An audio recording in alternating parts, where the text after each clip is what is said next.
ನಮಸ್ಕಾರ ಫ್ರೆಂಡ್ಸ್, ನಾನು ಶ್ವೇತಾ ರಾಜೇಂದ್ರನ್ ಮಾತಾಡ್ತಾ ಇರೋದು ಲಕ್ಷ್ಮಿತಾ ರಾಯರ ಮಗಳು ಕನ್ನಡ ಯೂಟ್ಯೂಬ್ ಚಾನಲ್ಗೆ ತಮ್ಮೆಲ್ಲರಿಗೂ ಆತ್ಮೀಯವಾದ ಸ್ವಾಗತ.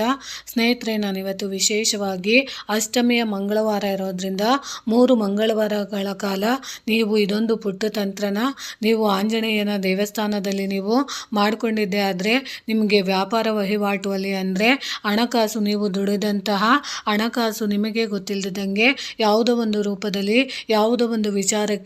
ದುಡ್ಡು ಎಲ್ಲ ತುಂಬ ಖರ್ಚಾಗ್ತಾ ಇದೆ, ಏನು ಮಾಡಿದ್ರು ನಮಗೆ ದುಡ್ಡಿನ ಹಣಕಾಸಿನ ವ್ಯವಹಾರ ಸರಿ ಹೋಗ್ತಾ ಇಲ್ಲ, ಅಥವಾ ನಾವು ಹಾಕಿರೋಂಥ ಬಂಡವಾಳಗಳು ನಮಗೆ ಯಾವುದೇ ರೀತಿಯ ವಹಿವಾಟು ಸರಿಯಾಗಿ ಮನೆಯಲ್ಲಿ ಆಗ್ತಾ ಇಲ್ಲ, ಅಥವಾ ನಮಗೆ ಯಾವುದೇ ಒಂದು ರೂಪದಲ್ಲಿ ದುಡ್ಡು ಅನ್ನೋದು ಮನೆಗೆ ಬರ್ತಾ ಇಲ್ಲ, ಏನು ಮಾಡಿದ್ರು ನಮ್ಮ ಮನೆಯಲ್ಲಿ ಯಾವುದೇ ರೀತಿಯ ಕೆಲಸ ಕಾರ್ಯಗಳು ಆಗ್ತಾ ಇಲ್ಲ, ನಾವು ಅಂದ್ಕೊಂಡಂಥ ಕೆಲಸಗಳು ತಟ್ಟಂತ ಆಗ್ತಾ ಇಲ್ಲ, ಅಥವಾ ನಮ್ಮ ಮನೆಯಲ್ಲಿ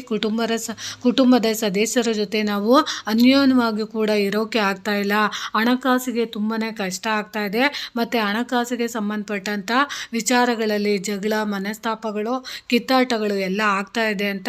ಬಯಸುವಂಥವ್ರು ನೀವು ಆಂಜನೇಯನ ದೇವಸ್ಥಾನದಲ್ಲಿ 3 ಮಂಗಳವಾರಗಳ ಕಾಲ ವಿಶೇಷವಾಗಿ 21 ವಿಳೆದೆಲೆನ ನೀವು ತಗೊಂಡೋಗಿ 21 ನಮಸ್ಕಾರಗಳನ್ನು ನೀವು ಮಾಡೋದ್ರಿಂದ ವಿಶೇಷವಾಗಿ ನೀವು ಅಂದ್ಕೊಂಡಿರೋಂಥ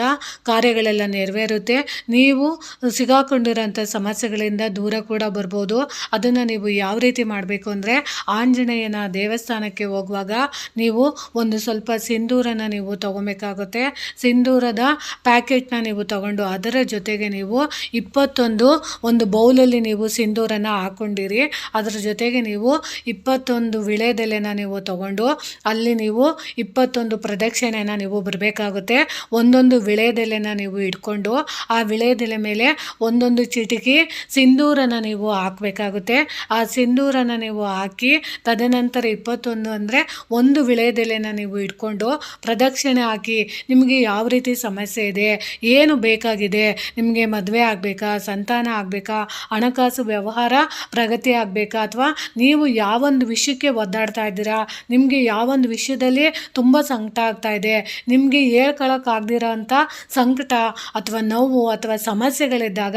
ಅದನ್ನು ನೀವು ಆ ವಿಳೆದೆಲೆಯ ಮೇಲೆ ಸಿಂಧೂರನ ಹಾಕ್ಕೊಂಡಿರ್ತೀರಲ್ಲ, ಆ ಸಿಂಧೂರದ ಜೊತೆಗೆ ನೀವು ಹೇಳ್ಕೊಂಡು ನಿಮ್ಮ ನಕ್ಷತ್ರ, ಗೋತ್ರ, ರಾಶಿ ಎಲ್ಲನೂ ಹೇಳ್ಕೊಂಡು ಆ ಸಿಂಧೂರದ ಸಮೇತ ವಿಳೆದೆಲೆನ ಒಂದು ವಿಳೆದೆಲೆನ ಇಟ್ಕೊಂಡು ಆ ಆಂಜನೇಯನ ದೇವಸ್ಥಾನದ ಸುತ್ತ ನೀವು ಸುತ್ತಬೇಕಾಗುತ್ತೆ. ಸುತ್ತಿದ ನಂತರ ಪ್ರವೇಶ ದ್ವಾರ ಅಂದರೆ ಗರುಡ ಧ್ವಜದ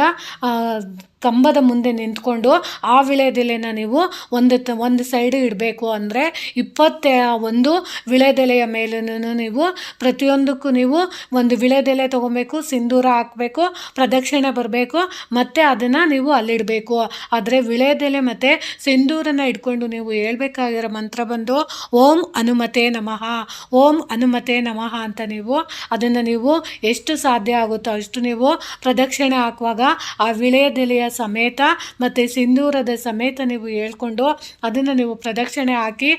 ತದನಂತರ 21 ನೀವು ಹೇಳ್ಕೊಂಡಿದ್ದ ನಂತರ ಅದನ್ನು ನೀವು ದೇವಸ್ಥಾನದಲ್ಲಿ ನೀವು ಅರ್ಚಕರಿಗೆ ಸಮರ್ಪಣೆ ಮಾಡಿ ಬರೋದ್ರಿಂದ ಖಂಡಿತವಾಗ್ಲೂ ನಿಮ್ಮಲ್ಲಿ ಯಾವುದೇ ರೀತಿಯ ಸಮಸ್ಯೆಗಳಿರ್ಬೋದು, ನೋವುಗಳಿರ್ಬೋದು, ಅಥವಾ ನಿಮಗೆ ಯಾವುದಾದ್ರೂ ಒಂದು ರೀತಿಯ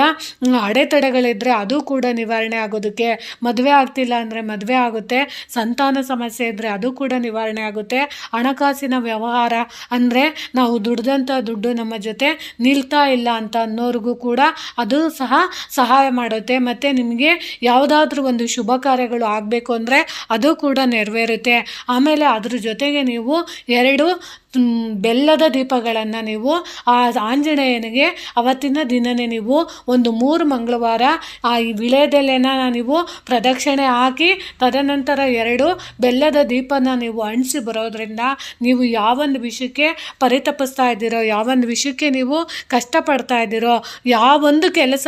ಜಾಬ್ ಇರ್ಬೋದು, ಮದುವೆ ಇರ್ಬೋದು, ಅಥವಾ ವ್ಯಾಪಾರ ವಹಿವಾಟು ಇರ್ಬೋದು, ದಾಂಪತ್ಯ ಕಲಹ ಇರ್ಬೋದು, ಶತ್ರು ಸಮಸ್ಯೆ ಇರ್ಬೋದು, ನಿಮಗೆ ಯಾವ ರೀತಿ ಸಮಸ್ಯೆ ಆಗಿದೆ ನಿಮಗೆ ಗೊತ್ತಿರುತ್ತೆ. ಏನು ನಮಗೆ ಜೀವನದಲ್ಲಿ ಆಗಬೇಕು ಅಂತ ನೀವು ಬಯಸ್ತಾ ಇದ್ದೀರೋ ಅದು ಆಗಬೇಕು ಅಂತ ನೀವು ಸಂಕಲ್ಪ ಮಾಡಿಕೊಂಡು 2 ಬೆಲ್ಲದ ದೀಪನ ಹಚ್ಚಿ ನೀವು ವಿಳೆದೆಲೆಯಿಂದ 21 ಪ್ರದಕ್ಷಿಣೆ ಹಾಕಿ ಈ ರೀತಿ ನೀವು ಮಾಡೋದ್ರಿಂದ, ಸಮರ್ಪಣೆ ಮಾಡೋದ್ರಿಂದ ಆಂಜನೇಯನಿಗೆ ಖಂಡಿತವಾಗ್ಲೂ ನಿಮ್ಮ ಸಕಲ ಇಷ್ಟಾರ್ಥಗಳು ನೆರವೇರೋದಕ್ಕೆ ಇದು ಸಹಾಯ ಮಾಡಿಕೊಡುತ್ತೆ ಅಂತ ತಿಳಿಸ್ತಾ ಇದ್ದೀನಿ. ಇವತ್ತು ಅಷ್ಟಮಿ ಇದೆ. ಅಷ್ಟಮಿಯ ಜೊತೆಗೆ ಮಂಗಳವಾರ ಕೂಡ ಬಂದಿರೋದ್ರಿಂದ, ಅದರಲ್ಲೂ ಈಗ ಧನುರ್ಮಾಸದ ಸಮಯ, ಪುಷ್ಯ ಮಾಸನೂ ಕೂಡ ಸ್ಟಾರ್ಟ್ ಆಗಿದೆ, ಮಾಘ ಮಾಸ ಕೂಡ ಸ್ಟಾರ್ಟ್ ಆಗ್ತಾ ಇದೆ. ಅದ್ರ ಜೊತೆಯಾಗಿ ನೀವು ಈ 3 ಮಂಗಳವಾರಗಳು ನಿರಂತರವಾಗಿ ನೀವು ಮಾಡಿಕೊಂಡಾಗ ಖಂಡಿತವಾಗ್ಲೂ ಅನುಕೂಲ ಮಾಡಿಕೊಡುತ್ತೆ ಅಂತ ತಿಳಿಸ್ತಾ ಇದ್ದೀನಿ ಸ್ನೇಹಿತರೆ. ಇಷ್ಟ ಆದರೆ ಮಾಡ್ಕೊಳ್ಳಿ ಅಂತ ತಿಳಿಸ್ತಿದ್ದೀನಿ. ಪ್ರೀತಿಯ ಧನ್ಯವಾದಗಳು ಸ್ನೇಹಿತರೆ.